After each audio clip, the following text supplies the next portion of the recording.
This is Hino's the Sport, bringing you that heat and that fire. All right, y'all. We got to talk about Jon Jones, man. And the Prediction King strikes again. I haven't done a UFC video in a while, but this one right here has motivated me on a level to where I said, you know what? I got to do one. Here's the cold-hearted, the unadulterated, and cutthroat truth teller fashion.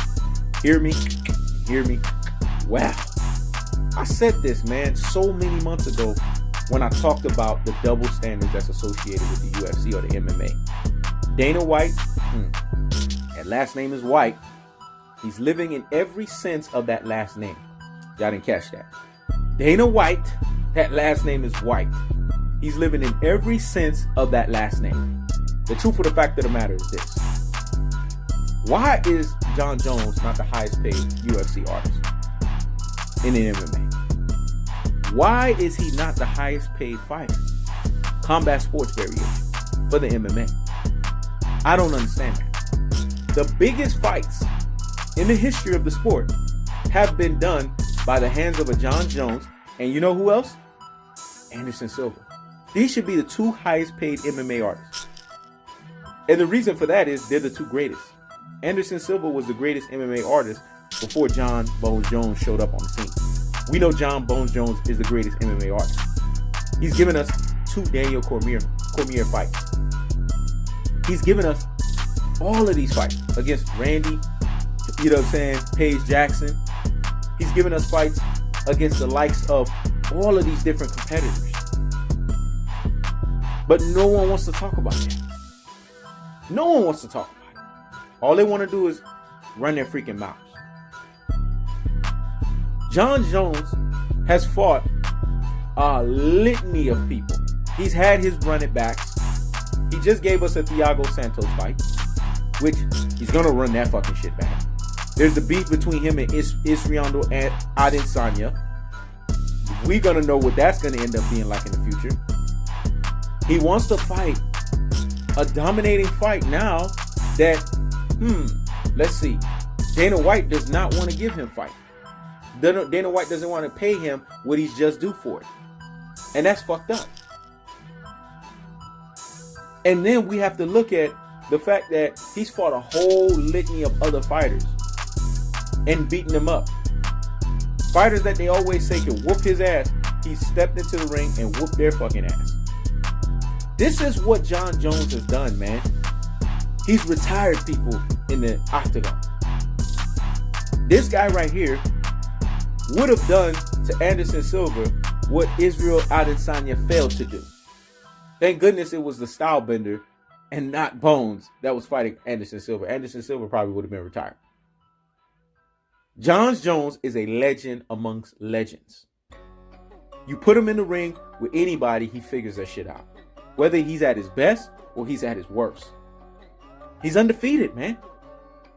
But they don't want to give him credit. Dana White wants to lowball him and tell him, no, you're not worth this amount of money. You're not worth this in this climate. How dare you tell him that, man? So Ronda Rousey was worth that? The one that got exposed by Amanda Nunes? The one that got exposed by Holly Holmes? Don't make me laugh, dog. See, I got to keep on going. Brock Lesnar, a WWE artist, is worth more than Jon Jones? See, this is what I'm talking about here, man. We have to address the cold-hearted and the underlying truths. So you mean to tell me any of Brock Lesnar's fights was better than Jon Jones versus Alexander Gustafsson? We saw that first fight. Y'all tell me that fight wasn't thrilling? Y'all tell me, damn, Jon Jones wasn't in his most trouble? That was probably his most troublesome fight. But what happened when he ran that shit back? He made Gustafsson look like he didn't even belong in the ring with him. This is what true champions do.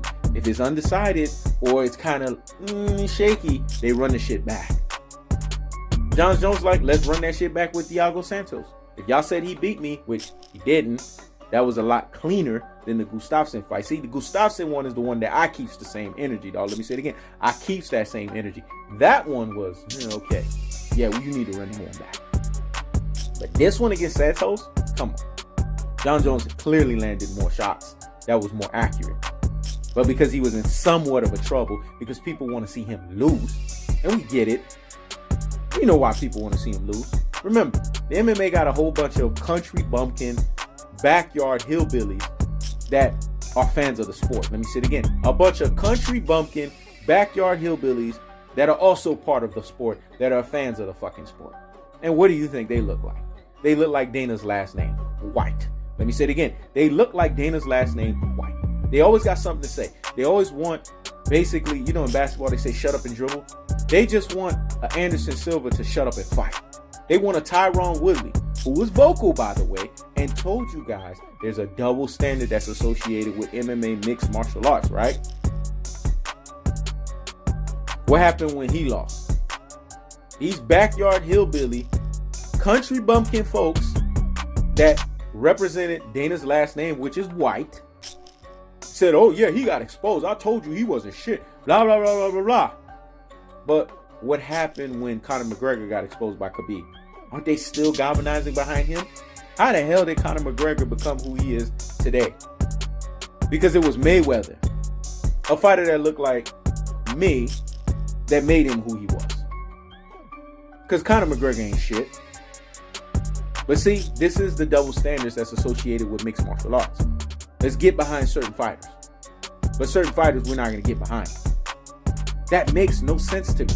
Tyron Woodley went on a dominating spree like nobody's business. And instead of Dana White giving him his just due, he waited until he got exposed and he waited until he lost for him to spit on him. Same thing with Anderson Silva. Anderson Silva went on an unprecedented run, y'all.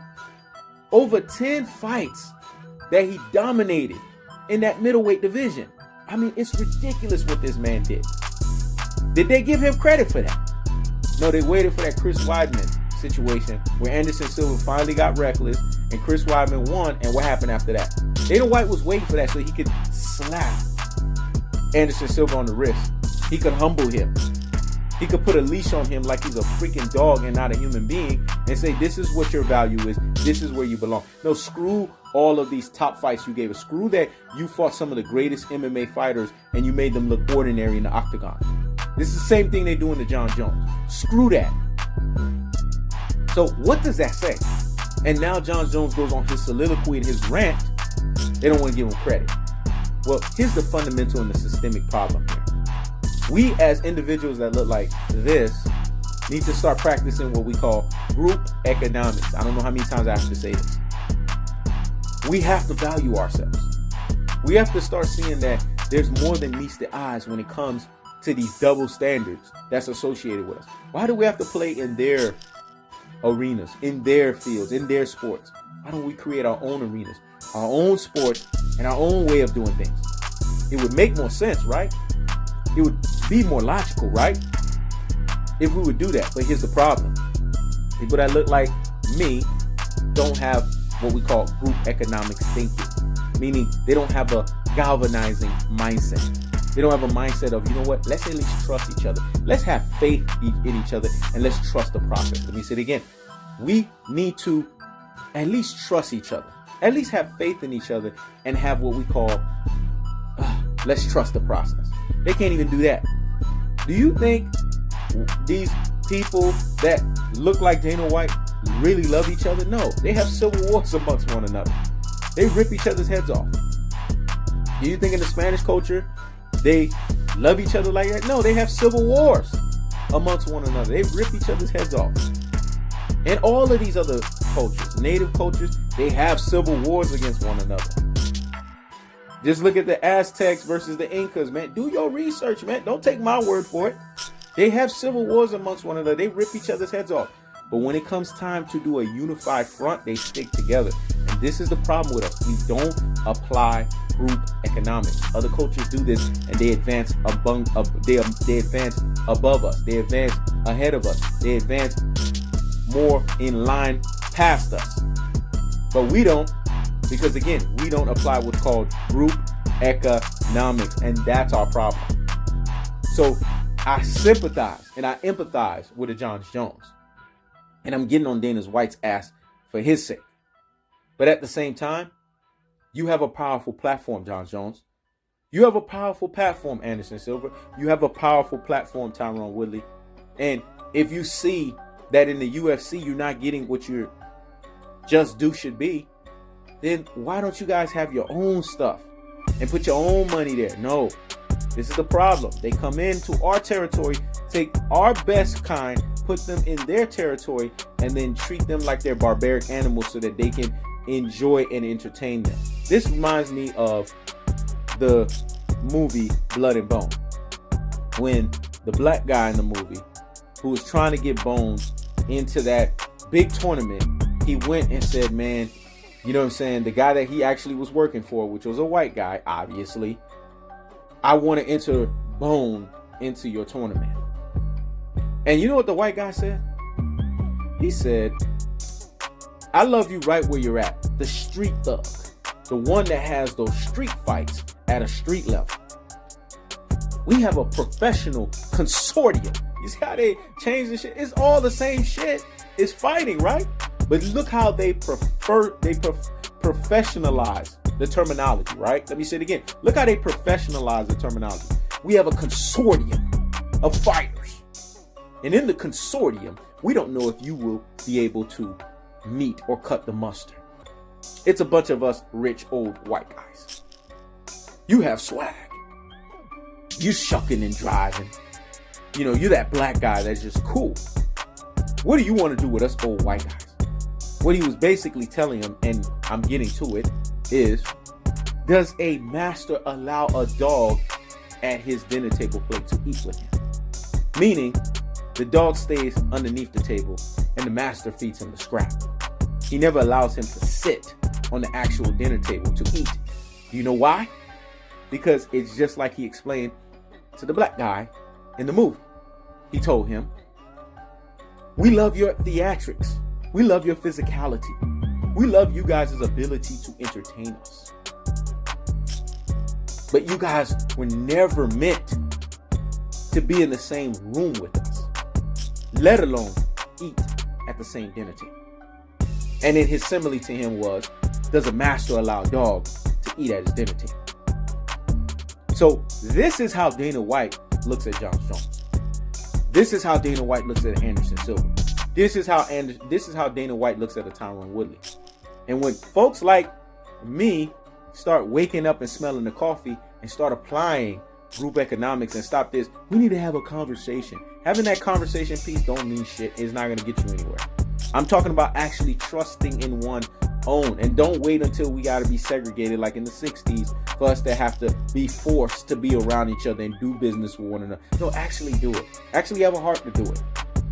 And when that happens, that's when real change is going to take place. That's when real impact is going to happen. But that's not going to happen because Jon Jones went on a soliloquy. Because this is what we do. And when I say we, I'm talking about the generality of the black folks. They go on this symbolism rant. We're all into symbolism, right? Ranting. Well, ranting only gets you so far. Because at the end of the day, Dana White is the boss. And Dana White is going to do what Dana White is going to do. And like his last name, he's going to be right about the situation. Let me say it again. Like his last name, he's going to be right about the situation. He proved it with Iceman. He proved it with Brock Lesnar. He proved it with Ronda Rousey. Are you guys looking at this? Are you guys starting to piece it together? He proved this with Georges St. Pierre. You guys are adding it up. He did this shit with Matt Hughes. Are you guys adding it up? His darlings are always going to look like his last name, White. And everybody else are just what we call the sum of our parts. So although I sympathize and I empathize with Jon Jones, and this is a video to get on Dana White, which is what I did. I kept the foot on the what? On the X. I kept the foot on the what? On the X. But I also had to get the cold-hearted, the unadulterated, the cutthroat, the fashion. And you know what that is? It's just the bottom line is, until we start creating our own shit and we start governing by our own rules and start doing our own stuff by going by our own drum and our own beat, we're always going to be fed the scraps. So Jon Jones, I get you, bruh. But at the same time, they're going to continue to feed you the scraps, even though you are the greatest MMA fighter of all time. What does that say? I keeps the foot on the what? On the X. I keeps the foot on the what? On the X. Jon Jones, wake up. Tyron Woodley, wake up. Anderson Silva, wake up. They were never for you guys, and they will never be for you guys. Again, going back to Blood and Bone, the movie, you guys are just there to be entertainment. You guys are there to be theatrics. You guys are there to just be there so they can get that entertainment spoiled on them. This is what they're doing with Israel Adesanya right now. Wait until he gets slapped to the mouth and get out of line. Watch and see how they start treating him and give him the same treatment that you guys are getting. The reason why they're not is because he's playing the PC card right now. You know what PC is? He's playing what he's supposed to play so that he can ensure that he doesn't put himself in any precarious situation. This is He Knows the Sport. Check it out.